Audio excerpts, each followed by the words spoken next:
अमित और अंकित दो भाई थे जो एक छोटे से गांव में रहते थे। दोनों की दोस्ती की मिसाल पूरे गांव में दी जाती थी। हर सुबह वे एक साथ उठते, एक साथ खेलते और एक साथ स्कूल जाते थे। उनकी ममता और प्यार की छाप गांव के लोगों पर भी पड़ी थी। दोनों भाई एक जैसे कपड़े पहनते थे और अगर कभी कोई एक भाई बिना दूसरे के घर से निकलता तो सबको अजीब लगता। एक दिन जब अमित को अपने काम से शहर जाना पड़ा, उसने अंकित से कहा, मैं जल्दी लौट आऊंगा, तुम चिंता मत करना। अंकित ने उसे हिम्मत दी और कहा, जल्दी आना, मैं तुम्हारा इंतजार करूंगा। लेकिन वो दिन कभी खत्म नहीं हुआ। अमित का शहर से लौटना हुआ ही नहीं। कुछ घंटों बाद जब सूरज ढलने लगा, अंकित को चिंता होने लगी। उसने अमित का फोन लगाने की कोशिश की, लेकिन वो बंद था। अंकित का मन खराब हो गया। उसने सोचा कि वो बिना किसी कारण के ही परेशान हो रहा है। समय बीतते गया, लेकिन अमित का कोई अता पता नहीं मिला। अंततः अंकित ने ठान लिया कि वह अपने भाई को खोजने जाएगा। अंकित ने अपने माता पिता को बताया और एक पुराने बाबा जो गांव के लोगों की समस्याओं को हल करता था, उसे भी साथ लिया। बाबा ने कहा, मुझे पता है कि अमित कहाँ जा सकता है। वो एक पुरानी हवेली के पास गया होगा जो कई सालों से खाली है। वहां लोग कहते हैं कि वो हवेली श्रापित है। अंकित और बाबा ने हवेली की ओर चलना शुरू किया।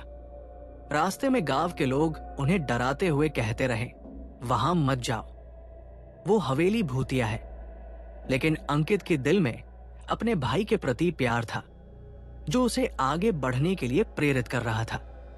जब वे हवेली के पास पहुंचे तो उसकी भव्यता और अंधेरे ने अंकित को सिहरन दी। हवेली का दरवाजा आधा खुला था, जैसे कोई अंदर से बाहर निकलने की कोशिश कर रहा हो। बाबा ने अपने मंत्रों का जाप शुरू किया और कहा, ध्यान से सुनो, अगर तुमने कोई गलती की तो ये भूत तुम्हें कभी छोड़ेंगे नहीं। अंकित ने हिम्मत जुटाई और हवेली के अंदर कदम रखा। अंदर का माहौल बेहद डरावना था। चारों तरफ की दीवारें मटमैली थी और हर जगह अजीब सी गंध फैली हुई थी।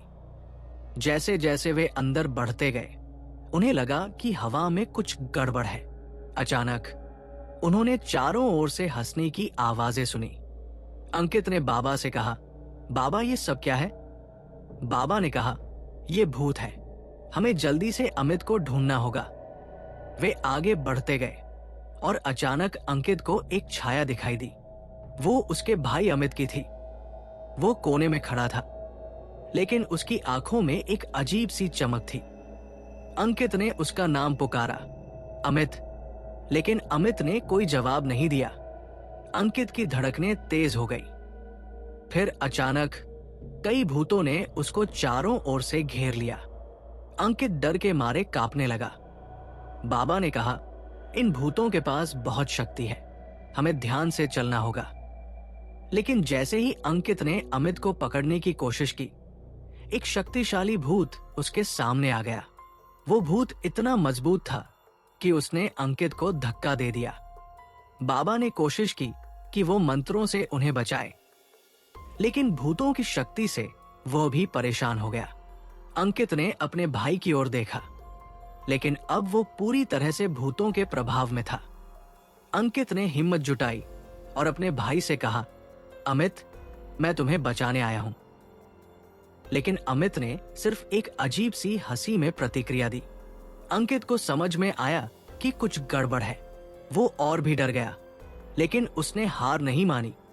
फिर अंकित ने बाबा से कहा, हमें भागना चाहिए। लेकिन तब तक कई भूत उनके चारों ओर आ चुके थे। बाबा ने कहा, तुम दोनों को यहां से बचाना बहुत मुश्किल है, ये भूत यहां के मालिक है। अंकित ने हार मानने से इनकार किया। उसने सोचा कि अगर वह अपने भाई की खातिर लड़ता रहा तो वो जरूर जीत सकता है। आखिरकार बाबा ने एक आखिरी प्रयास किया और एक शक्तिशाली मंत्र का जाप किया। लेकिन वो भूत बहुत शक्तिशाली थे और भूतों ने मंत्र को तोड़ दिया। अंकित और अमित को फिर से घेर लिया गया। उनकी हंसी और आवाजें पूरे हवेली में गूंजने लगी। आखिरकार हवेली में सन्नाटा छा गया। लोग कहते हैं कि आज भी उस हवेली से दो भाइयों की आवाजें सुनाई देती है, जैसे वे एक दूसरे को पुकार रहे हों।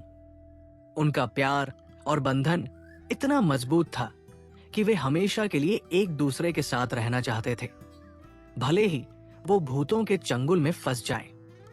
गांव वाले अब भी उस हवेली के पास जाने से डरते हैं, लेकिन कभी कभी वे उन भाइयों की हंसी सुनते हैं जो सच्चे प्यार और बंधन की कहानी कहती है।